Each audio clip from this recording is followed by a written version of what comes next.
que la salud se compra y que hay miles y miles y miles de hombres y mujeres en América Latina que no pueden comprar la salud.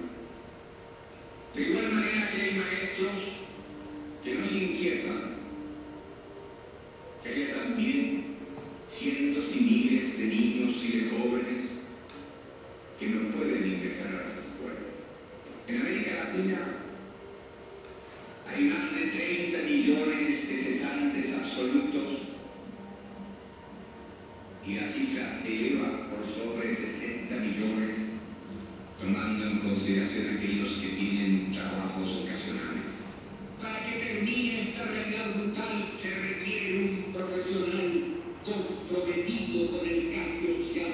Se necesitan profesionales que no busquen engordar los puestos públicos en las capitales de nuestras patrias, que la obligación del que estudió aquí es no olvidar que esta es una universidad de Estado, que la pagan los contribuyentes, que la inmensa mayoría de ellos son los trabajadores y que por desgracia en esta universidad y como en las universidades de mi patria, la presencia de hijos de campesinos y de obreros alcanza un bajo nivel todavía.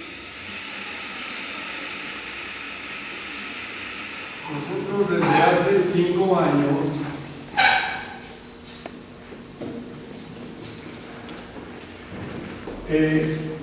hemos tenido el enfrentamiento con el crimen organizado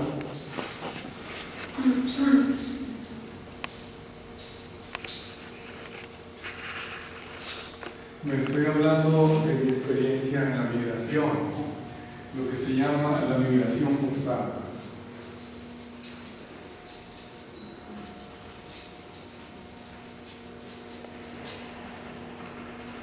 De tal manera que solamente en el año 2009 nosotros tuvimos una cuota de 18.000 secuestros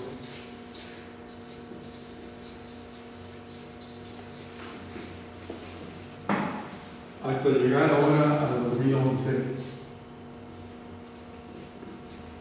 donde solamente el primer semestre, ahorita todavía no acabamos de contabilizar, el primer semestre tuvimos 20.000 secuestros. Claro, con todos los desastres personales y grupales, ustedes saben que el secuestro constituye, como nos lo declaró en la Comisión Interamericana de Derechos Humanos, la tragedia humanitaria, porque significa tortura, significa asesinato, significa extorsión económica, trata laboral, trata sexual y también comercio de órganos, ¿no? Y sobre todo nos embargaba aquí totalmente una soledad. Nomás para ver la lentitud de la seguridad pública del gobierno, nosotros desde el 2001 apelamos al Estado y en ese tiempo también tuvimos la reunión con la Comisión Nacional de Derechos Humanos, porque ya habíamos descubierto en México territorios del terror.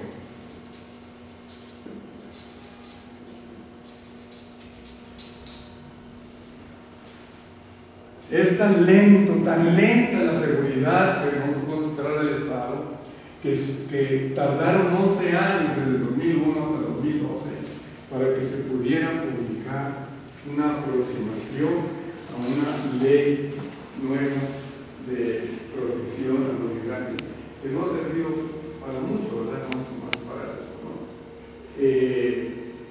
Y nosotros nos encontramos acorralados desde el 2001, 2009, 2011, en una soledad terrible, ¿verdad? De tener que ser amenazados por el crimen organizado, los migrantes, la protección con ellos, la seguridad de ellos totalmente. Nosotros llevamos un archivo de miles de historias que vamos,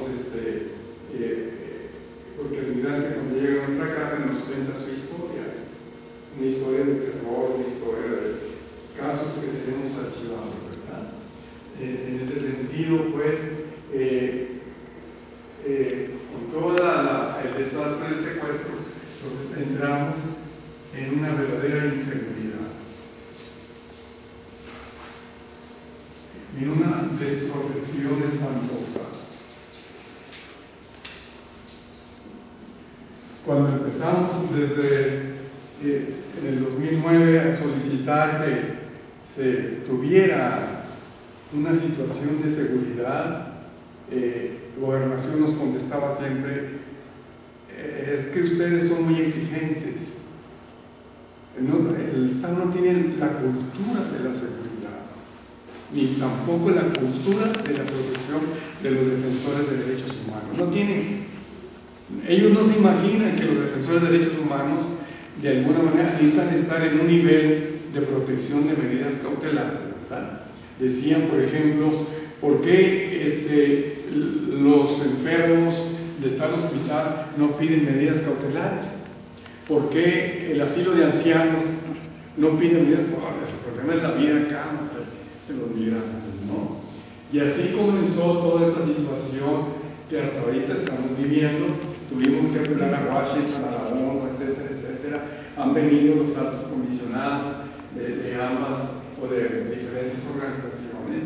Los Zetas entraron a nuestra casa, se robaron nuestras computadoras, amenazaron de muerte, nos han llegado todo eso y nunca hemos podido salir de la inseguridad. Después, como ustedes saben, entramos al movimiento de Fundec, que toda la cuestión de la desaparición.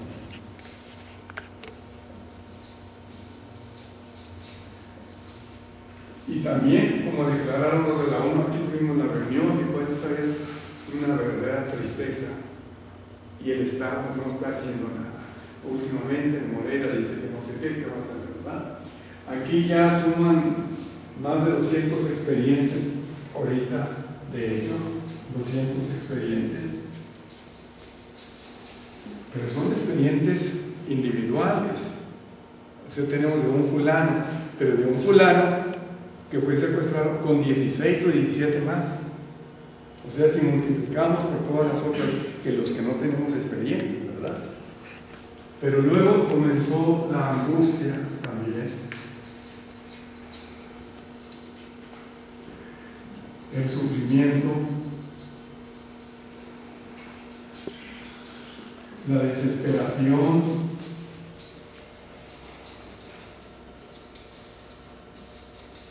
en los barrios, por todo el mismo tema de otro nivel, de lo que es la extorsión, la desaparición,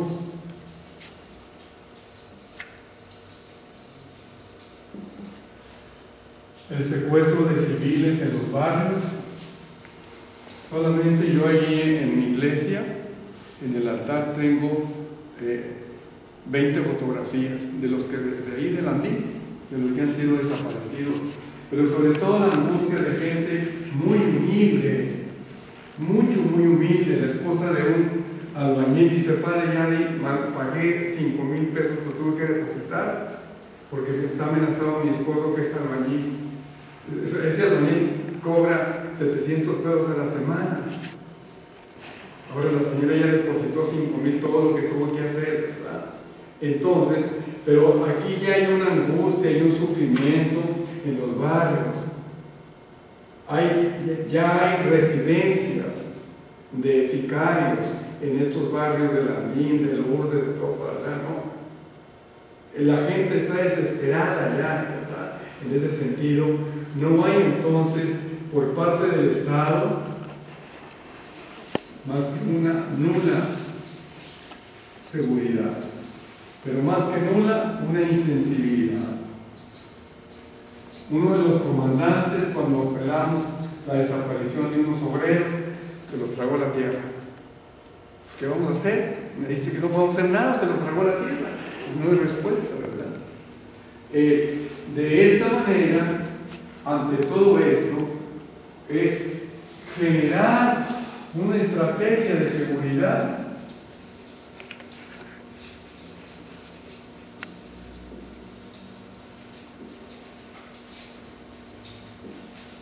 de seguridad,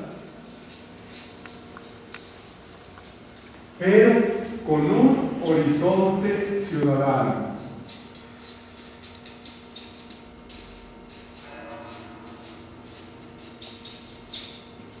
Algo que le devuelva a la gente su tranquilidad. Claro, no le hemos podido devolver todos las víctimas que han sido desaparecidas en los barrios, no se hemos podido devolver, estamos contra el crimen organizado. Hemos batallado, hemos hecho muchos triunfos, ¿verdad?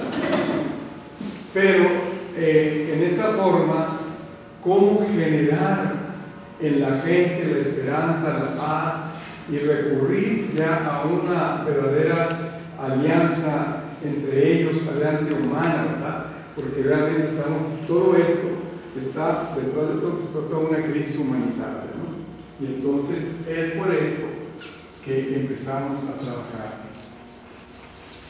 los eslabones ciudadanos. Perdón, padre. Nada más, en el segundo taller les hablamos de la crisis humanitaria, es un diagnóstico de la crisis humanitaria en México.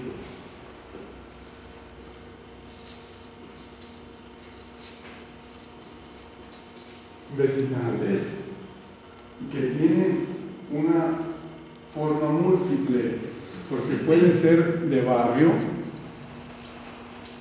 pero la ciudad no nada más es el barrio. La ciudad y los ciudadanos se desplazan en fábricas. Entonces aquí serían eslabones laborales.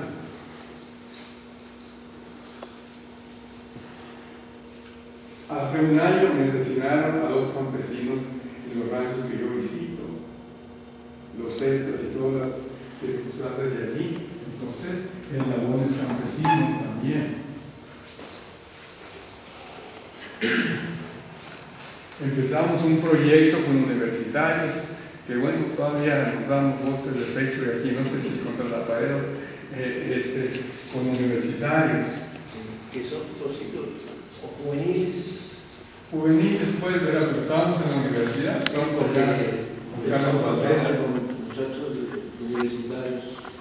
No sé si ustedes hayan oído hablar, y estoy hablando mal de ellos, porque ustedes como quieren decir que sí hablé.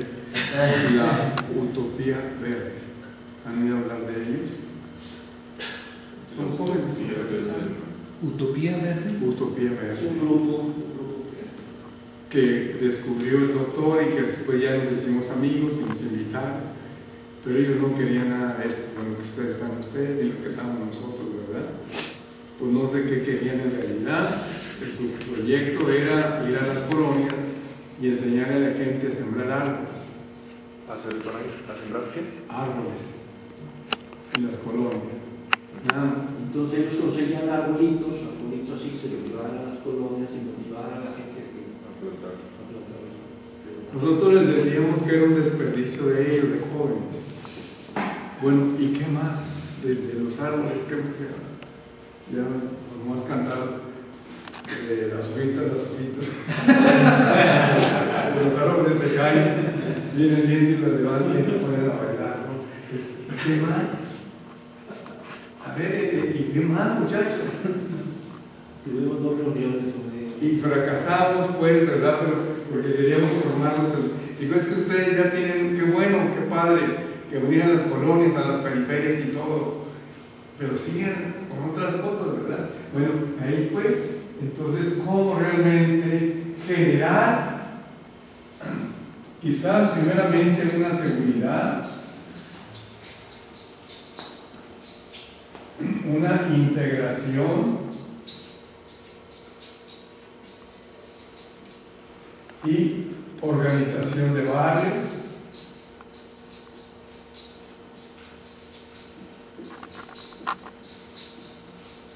pero en el fondo lo más importante era generar ciudadanía, tal como lo estamos haciendo.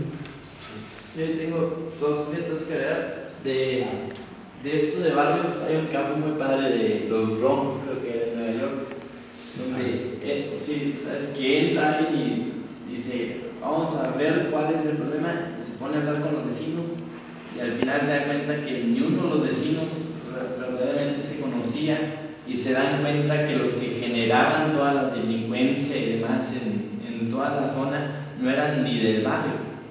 Entonces, pero que tomaban las circunstancias de que nadie se conocía, de que no había este tejido social, y se aprovechaban de las circunstancias. Y empieza, y este señor cambia las circunstancias de todos los blogs, organizando carnes asadas, donde una carne asada y se juntan los vecinos y se conocen y ya se ubican, y si hay alguien que no es, luego ya saben quién es. Entonces ahí se fortaleció muy padre. Esto no es nuevo, no es nuevo, sino es algo que surge de las circunstancias, ¿verdad? Pero que se parece que yo lo viví en Caracas con los barrios muy violentos, pero no queríamos llegar a eso. Lo que me tocó en Caracas, que la gente llegó a armarse, de tal manera que se formaron las brigadas de seguridad armadas en el barrio. Eso de alguna manera va a concluir en un enfrentamiento último con más muertos, ¿no? Bueno, pero fue una modalidad, ¿no? Entonces, ¿cuál es la que queremos aquí de una vez, verdad? Entonces, esto es lo que llevamos a Torreón, lo que llevamos a Ciudad Juárez, con toda la violencia de Ciudad Juárez, a Monterrey, a Monclova. Cada quien vivió su experiencia, el doctor en la colonia La Mina, y tiene muy buenas pistoleras del padre Pedro. Aquí caigan las niñas. Son hermanas y son gente del barrio, son unas señoras que se van cultivando en estas cosas y son muy participativas. Y de alguna manera todo este tipo de situaciones lo va a uno involucrando con el medio, ¿verdad? Entonces ahí sale una problemática muy local. Por ejemplo, en mi barrio, la gente vieja, las máquinas están en muy mal estado. Les digo, ir de la casa a la iglesia es un deporte extremo, porque se tienen que bajar a mitad de calle, y es una calle muy concurrida ahí. Entonces, no hay manera de pasar por encima de la paqueta. Esa es una propuesta de ellos. Y el hecho de que ellos mismos dicen, cuando vean a la señora que está con la puerta abierta y asomando hacia afuera, es porque necesita o leche o algo, porque está sola. Entonces, en otro barrio, se pusieron también, en el barrio Santa Cecilia, de que hay dos personas mayores, y una de las personas decía, a ellos ya les llevamos unas campanitas. Cuando tienen algún problema, sacan la mano por la ventana y suenan la campanita, y alguien del barrio va y los auxilia. Entonces, cosas muy sencillas que solamente se dan cuando hay una cohesión social dentro de un barrio, de una cuadra, ¿no? Que no sé qué vamos a extender el carro del espejo, ¿no? Y cuando no hay una participación de parte de los programas de gobierno, como en el caso de nosotros, digo, pues vamos a entrar, porque nosotros somos los que estamos aquí sufriendo las inclemencias del peligro que hay para las personas adultas de poder caminar por las banquetas. Lo mismo que las negras, cada quien va citando sus cosas que tienen, sus carencias, sus necesidades, y básicamente les digo, vamos a hacer proyectitos que pasan de nada. O sea, no tenemos nada y se puede hacer muchísimo. Por ejemplo, llegando a los lugares más amolados, decir, bueno, vamos a proteger las tierras de la esquina, vamos a comprarles por lo menos lo básico, porque de ahí se mantiene una familia, y vamos a cuidar a los niños, los que andan en la calle, porque ellos son de alto riesgo. Y de alguna manera vamos a acercarnos a que hagan la tarea junto con nuestros hijos y a cuidar a los ancianos. ¿Sí? Porque son gente muy desprotegida, que a veces los hijos salen todo el día a trabajar, ahorita con los horarios tan esclavizantes, los niños y los viejos quedan totalmente desprotegidos. Entonces tenemos que tener mucho cuidado con eso, y eso es una cosa muy enriquecedora, porque yo tenía una vecina que ya tiene 18 años, está viviendo ahí, y no la conocía. Y resulta que con ella estamos haciendo los trámites, yo ni siquiera sabía que era la que se encargaba de la correspondencia del gobernador. Entonces, a través de ahí se van a bajar las solicitudes, ¿verdad? Para poder entrar a los programas. Entonces, estas son cosas que son muy enriquecedoras. Y llegar, muchachos, desde esas cosas tan sencillas, llegar a tejido social.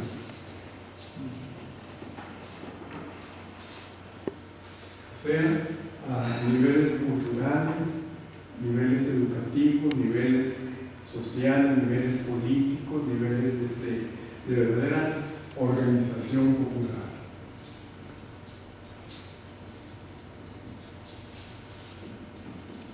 Es uno de los horizontes a los que queremos llegar desde los eslabones ciudadanos, pero siempre ciudadanía y tejido social.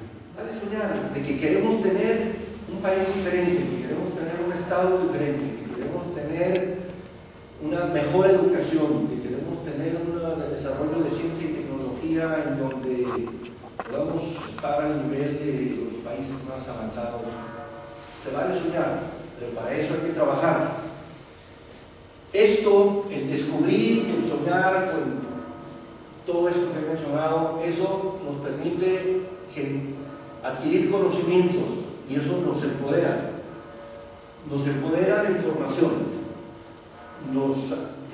Al tener información nos hace tener, es un arma, la información es un arma. Necesitamos estar informados.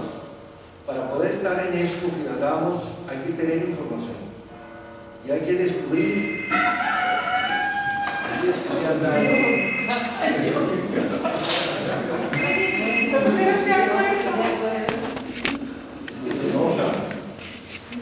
y una vez que tenemos, adquirimos información, estamos empoderados de información, entonces podemos planear, como parte de nuestras vivencias, hacer planes. Tú puedes ya planear que quieres visitar otro país, que ya te picó el gusano ese y seguramente te darán ganas de ir a otras partes.